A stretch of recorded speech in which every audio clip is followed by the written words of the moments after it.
It is the 19th of the 8th, 2024. The time is 10:03, and there is news back in your life on this race weekend, the first race weekend after the summer break, and I'm here for it. Inject it into my veins. Zandvoort will be this weekend. Oh, the humanity, and it will get techie. But between now and then, there is news that we need to talk to. Helmut Marko has told Maximilian Verstappen off per Maximilian's documentary Off the Beaten Track. There is news about race simulations. There is news so too about Charles Leclerc praising his team principal Frederick Vasseur, notwithstanding their recent upgrades which have turned out to be downgrades.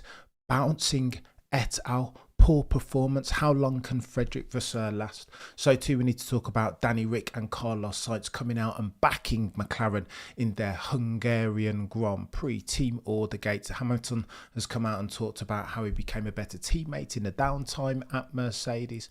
And there is other news talking about the USA DOJ case, Department of Justice, antitrust laws, etc. You'll remember the F1 has declined one Mario Andretti entrance to F1, and the USA aren't having it. The Department of Justice has claimed that this is violation of antitrust regulations and it is chaotic, and we will talk to it over the next 10 minutes or less. Firstly, let me tell you this story. Max Verstappen off the beaten track. Go and have a look at it. Look.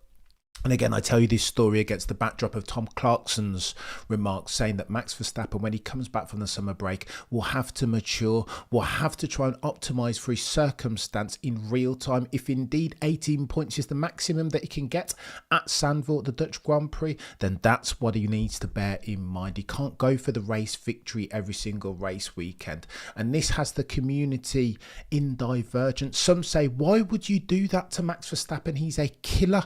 Surely you want him to go for the race win each and every single time. Some say you've got to do the Alain Prost thing and pick up as much points as possible each and every single race. Become a points accumulator. Me, myself, I like killer Max Verstappen. I want to see that dude not change. Go for the 25 points every single race weekend. Nobody wants ourselves a snowflake F1. Surely, as at August 2024, the sport that we know and love is becoming too sanitized, and we don't want Max Verstappen to change and in doing so contribute to that. He tells a story on his new documentary in collaboration with Viaplay about Blanchimont, Spa-Francorchamps 2015, having tried to pull a manoeuvre off round the outside in Blanchimont on Felipe Nasser. Oh, the humanity. Why?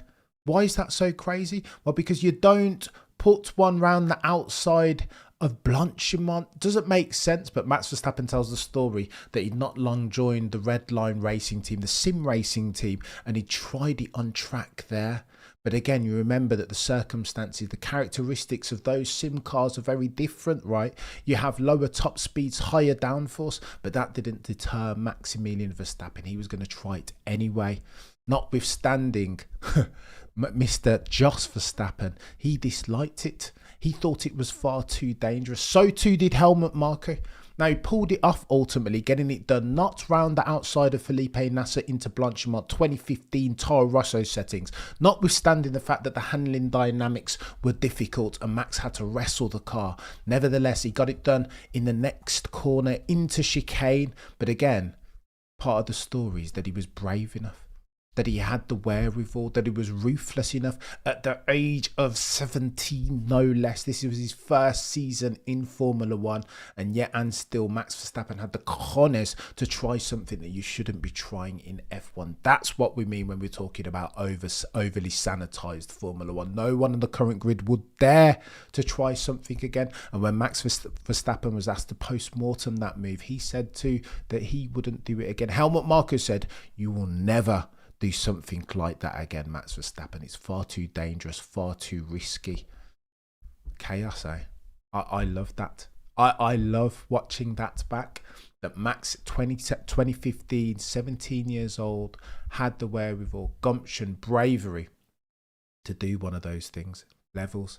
Marko didn't like it. Jos Verstappen didn't like it. Nobody at Red Bull or Toro Rosso liked it. But yet and still, Max Verstappen is Max Verstappen, and he was going to try it. Did it on the sim. Did it in reality. Oh, the humanity. Let's talk about Andretti very quickly. because this Department of Justice thing is not going away anytime soon. Antitrust law. Surely then, it is in F1's best interest, both commercial rights holder and the regulatory body in the FIA, to open the doors to welcome Andretti Global. Well, Joe Saywood writes in his newsletter, God tier newsletter, by the way, go and subscribe to that, chat. He writes in his newsletter, there's a couple of factors that you want to consider. First and foremost, Liberty harbour aspirations to continue expanding the sport into growth markets, North America being one.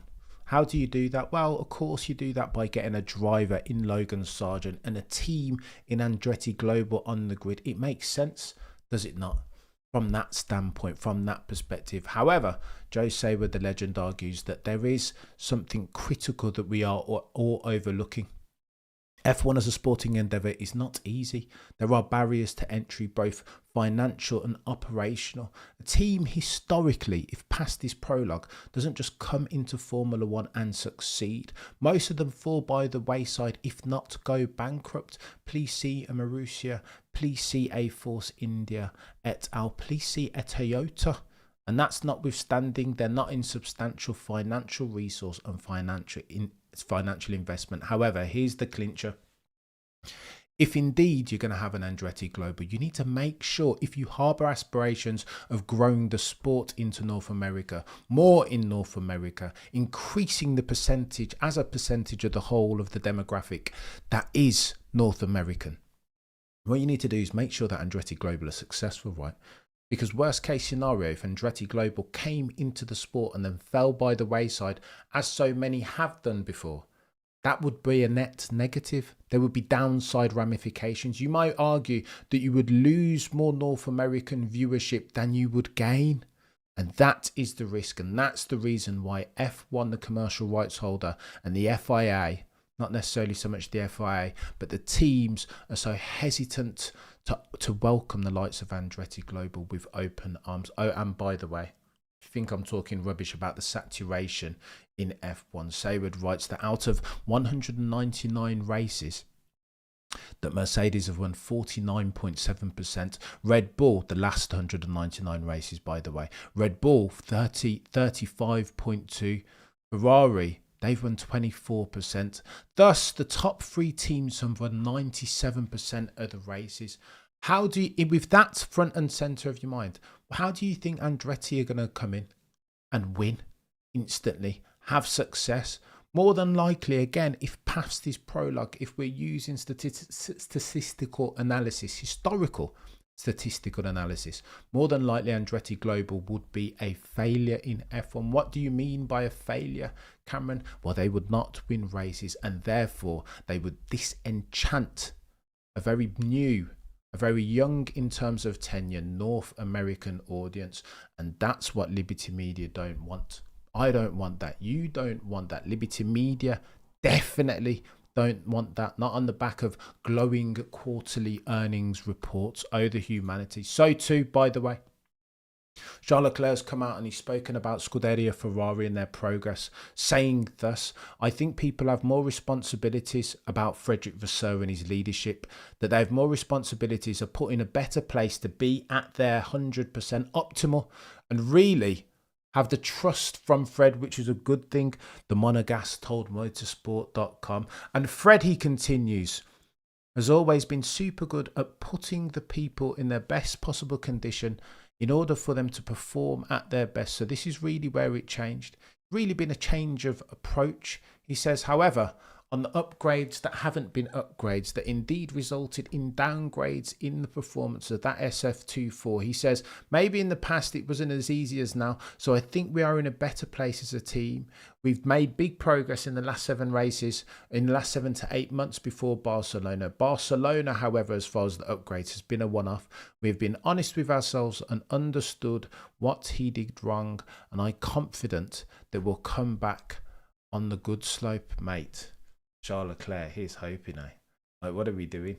I'd rather see both cars get back to spec even before. Current setup gives Max enough reason to complain about instability. Well, mate, we've talked about that, right? What are we talking about, Jay? Inertia valve settings. I'm sure we'll be covering that in due course, especially if some of those cars come back. Red Bull, McLaren, Mercedes et al. And they're experiencing more difficulty on turning than they had been before. How can you not do the apophenia thing and connect some causality dots and explain that lack of turning, the understeer that they may be experiencing at Zandvoort by the rule adjustment and amendment? How can you? But back to, listen, Charles Leclerc. I don't know what Charles Leclerc's talking about here, I'll be honest. Of course he's got to do the PR thing, just like Sir Lewis Hamilton has done on a gazillion occasions, and back his team principal, Frederick Vasseur. Of course he has to. But listen, Frederick Vasseur doesn't have too long left. Remember, on average, the past few team principals at Ferrari have only lasted 3 years. Listen, if Frederick Vasseur's gamble, that is to sign Sir Lewis, Carl Davidson, Hamilton, doesn't work, if they can't provide Messrs Leclerc and Hamilton with the requisite machinery to win races and therefore championships, Frederick Vasseur is on borrowed time. I don't care what anybody says. The whole Enrico Cardile fiasco is chaos. How do you let someone that god tier go and you don't have a replacement? Yeah, Loic Serra is coming, but is he a replacement for Enrico Cardile? I don't think they are like for like. So Charles Leclerc, whilst I rate and respect your optimism, indeed, this is something that has to come out of your mouth. You are a Ferrari driver. You are modern day Jean Alesi, a god tier one, quickest point to point, A to B. However, I'm not sure I share the optimism at Scuderia Ferrari. I'll be honest with you. Getting tech here, isn't it? Oh, and by the way, Ricciardo and Sainz have come out and defended McLaren over the shenanigans, the team order shenanigans at Hungary. They were asked at a press conference, what do you think of McLaren and their team orders? You'll recall that Oscar Piastri was pitted second, and again, he fell victim of the undercut. Lando Norris had the whip hand, and then there was the back and forth. Lando, do what's right, chap. Emotional blackmail. You need a team, Lando, if you're going to win a championship. And ultimately, Lando caved towards the latter stage of that Hungarian Grand Prix. When asked, Danny Rick said something to this effect: you know what? Team orders are always team orders.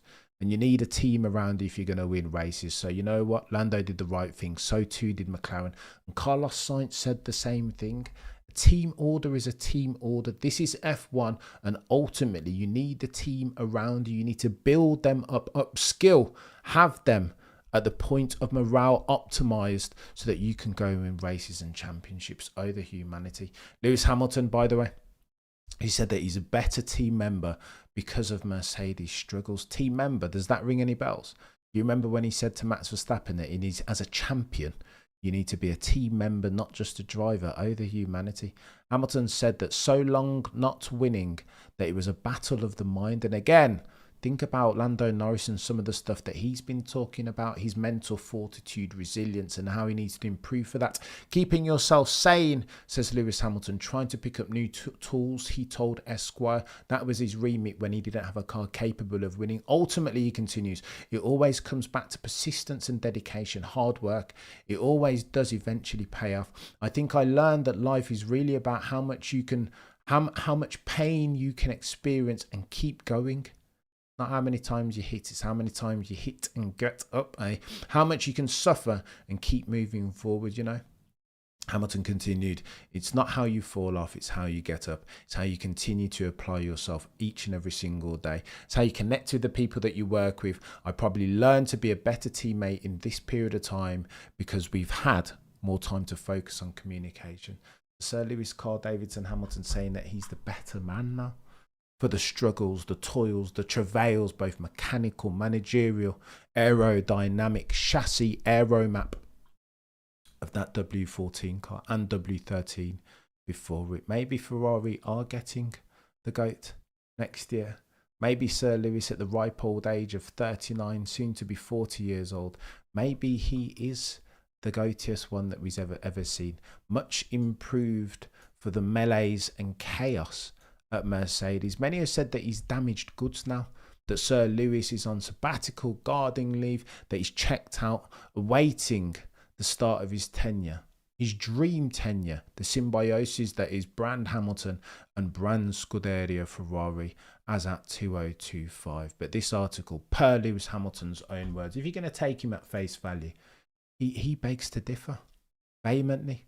He's saying that he's enhorabuena in the best period of his career, having learned from the downturns, the travails of the boys and girls at Brackley at Brixworth, that he's hardened now, emotionally calloused, and ready now more than ever for his stint under team principal Frederick Vasseur at Scuderia Ferrari. By the humanity.